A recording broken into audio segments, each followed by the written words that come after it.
जय भवानी, जय शिवराय, जयस्त मराठा।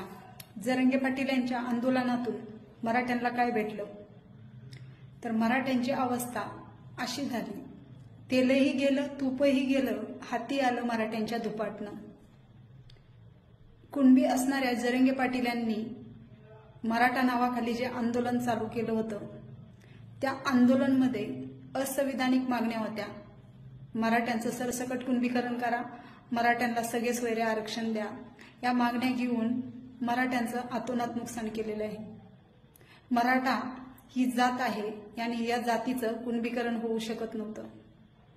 57 लाख कुणबी नोंदी सापडल्यात, 58 लाख कुणबी नोंदी सापडल्यात, कुठं गेल्या मग कुणबी नोंदी?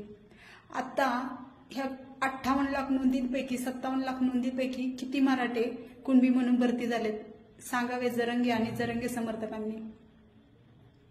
मराठ्यांच्या हक्काचं EWS असणारं आरक्षण जाऊन मराठ्यांना आता घरी बसावं लागलंय। मराठ्यांना भावनिक करून जवळजवळ 200 मुलांनी या आंदोलनात आत्महत्या केली। आर्थिक नुकसान तर भरपूर झालेलं आहे आणि या EWS आरक्षणाच्या मराठ्यांच्या हक्काच्या आरक्षणातून लाभ घेतलाय तो जरांगे पाटीलच्या आंदोलनात असणारे त्यांचे सगळे सोयरे मुस्लिम यांनी। मराठ्यांना काय